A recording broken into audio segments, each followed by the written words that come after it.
आप लोग सोई कलेक्शन यूट्यूब चैनल मणिपुर से समाचार सुन रहे हैं। आज के मुख्य समाचार।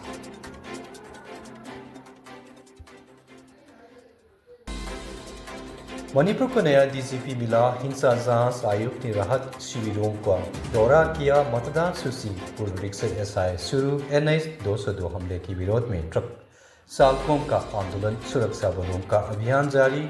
पुलिस की कार्रवाई में उग्रवादी गिरफ्तार। मुख्यमंत्री ने जनसंख्या अध्ययन समिति का स्वागत किया। इम्फाल में पुलिस संग्रहालय का उद्घाटन। विज्ञान जगत में मणिपुर का नाम रोशन। इम्फाल और आसपास के क्षेत्रों में सुरक्षा सतर्कता बढ़ी।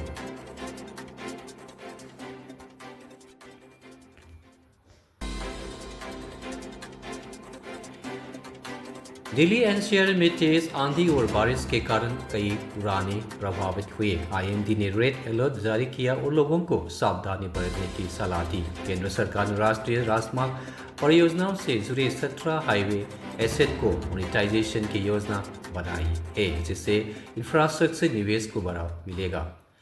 कर्नाटक की राजधानी में बड़ा घटनाक्रम सामने आया। मुख्यमंत्री सिद्धरामैया के इस्तीफे के बाद राज्य की राजधानी में हलचल तेज हो गई है। बिहार के गोपालगंज में नदी में डूबने से 3 बच्चों के लापता होने की घटना के बाद एसडीआरएफ की टीम राहत और खोज अभियान में जुटी है। एनसीईआरटी कक्षा 9वीं हिंदी माध्यम की गणित और विज्ञान की किताबें अब तक उपलब्ध नहीं होने पर छात्रों और अभिभावकों ने चिंता जताई है। लीटरी एग्जाम के नाम पर छात्रों और अभिभावकों ने गति करने वाले गिरोहों को लेकर विशेषज्ञों ने चेतावनी जारी की है। गोरखपुर में एक स्कूल छात्रा की संगीत मौत के मामले में परिवहन हत्या की आशंका जताई है। पुलिस जांच रही है। ईद उल अजहा के मौके पर देश भर में लोगों ने त्योहार मनाया। विभिन्न राज्यों में सुरक्षा व्यवस्था कड़ी कर गई है। भारतीय शेयर बाजार ईद उल अजहा के अवसर पर बंद है। अब विश्व समाचार से। ईरान और अमेरिका के बीच तनाव लगातार बढ़ रहा है। अमेरिका ने ईरान को परमाणु समझौतों को लेकर कई चेतावनी दी है, जबकि ईरान ने अमेरिका दबाव को खारिज किया। इजरायल के प्रधानमंत्री बेंजामिन नेतन्याहू ने गाजा के लगभग 17 हिस्से पर सेना का नियंत्रण मजबूत करने के आदेश दिया। इससे मध्य पूर्व में तनाव और बढ़ने की आशंका जताई जा रही है। वैश्विक बाजार में तेजी देखने को मिली। अमेरिका ईरान तनाव कम होने की उम्मीद पर तेल की कीमतें भी गिरावट आई और एशियाई शेयर बाजार मजबूत हुए। अमेरिकी प्रधानमंत्री डोनाल्ड ट्रंप की संभावित चीन यात्रा को लेकर अंतर्राष्ट्रीय राजनीति में हलचल तेज है। अमेरिका और चीन के बीच व्यापार तथा सुरक्षा मुद्दों पर बातचीत होने की संभावना है।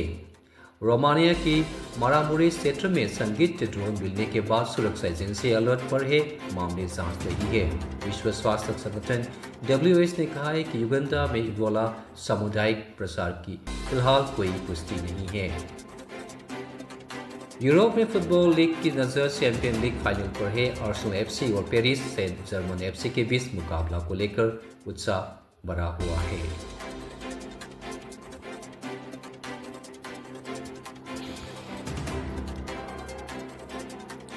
मौसम विभाग ने कई राज्यों में बारिश, तेज हवाओं और तापमान बदलाव की संभावना जताई है। उत्तर भारत के कई हिस्सों में मौसम सुहावना हुआ है। कानपुर के छत्रपति साहू के महाराज विश्वविद्यालय में हिंदी पत्रकारिता दिवस 200वीं वर्षगांठ मनाई गई। कार्यक्रम में हिंदी पत्रकारिता के इतिहास और योगदान पर चर्चा हुई। IPL 2026 अपने अंतिम चरण में पहुंच चुका है और फाइनल मुकाबले को लेकर क्रिकेट प्रशंसा को उत्साह बना हुआ है। अब विश्व समाचार।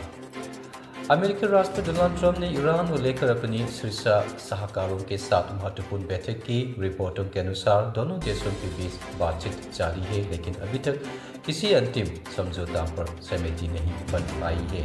ईरान ने कहा है कि अमेरिका नाकेबंदी हटने के बाद वो हॉर्मुज़ जल मध्य को फिर से खोलने पर फैसला करेगा। ये मार्ग विश्व तेल आपूर्ति के लिए बेहद महत्वपूर्ण माना जाता है। पेरिस सेंट जर्मन के चैंपियन लीग जीतने के बाद फ्रांस में कई जगह हिंसा और तोड़फोड़ की घटनाएं सामने आई। पुलिस ने 400 अधिक लोगों की हिरासत में लिया। इजरायली सेना ने दक्षिणी लेबनान के रणनीतिक विफोर्ट किले वाली क्षेत्र पर कब्जा कर लिया है। से पिछले कई दशकों से सबसे महत्वपूर्ण सेना गतिविधियों पर से एक माना जा रहा है। यूक्रेनी सेनाओं की अभी के बीच युद्ध क्षेत्र में रोबोटिक्स सिस्टम और ड्रोन टेक्निक का उपयोग बढ़ा दिया है। रिपोर्ट के अनुसार ये सिस्टम रूसी ठिकानों पर हमलों में इस्तेमाल किए जा रहे हैं। अमेरिका रक्षा अधिकारियों ने दक्षिण एशिया में भारत की भूमिका को प्रशंसा करते हुए कहा कि भारत क्षेत्रीय संतुलन और स्थिरता पर बनाए रखने में महत्वपूर्ण साझेदार है।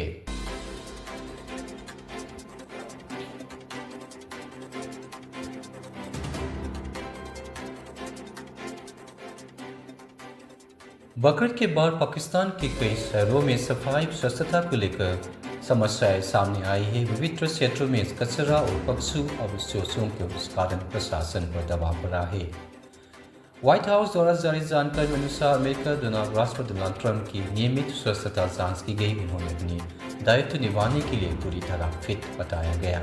अमेरिका ईरान तनाव और तेल आपूर्ति से जुड़े घटनाक्रमों के कारण अंतर्राष्ट्रीय शेयर बाजारों और ऊर्जा बाजारों पर निवेशकों को नजर बनी हुई है। अमेरिका, कनाडा और मेक्सिको में आयोजित होने वाले 2026 फीफा वर्ल्ड कप की तैयारियां अंतिम चरण में हैं। विभिन्न देशों की अपनी टीमों और रणनीतियों पर काम तेज कर दिया गया है।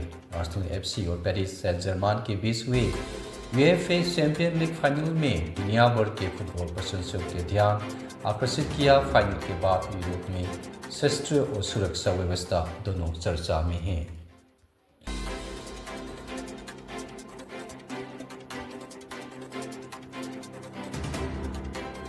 असम के मुख्यमंत्री हिमंत बिस्वा शर्मा ने विदेशी मंत्री एस जयशंकर से मुलाकात कर पूर्वोत्तर भारत के दक्षिण पूर्व एशिया से जोड़ने, व्यापार बढ़ाने और पर्यटन की मजबूत करने पर चर्चा की। मेघालय के उमराव सैन्य स्टेशन पर आयोजित बहुराष्ट्रीय सेना अभ्यास प्रगति 2026 सफलतापूर्वक समाप्त हुआ। इसमें 13 देशों से लगभग 400 सैनिकों ने भाग लिया। मौसम विभाग के अनुसार पूर्वोत्तर राज्य में इस वर्ष सामान्य से बेहतर मानसून की संभावना है। कृषि और जल संसाधनों के लिए इस सकारात्मक माना जा रहा है। इसके साथ आज का समाचार समाप्त हुई। नमस्कार।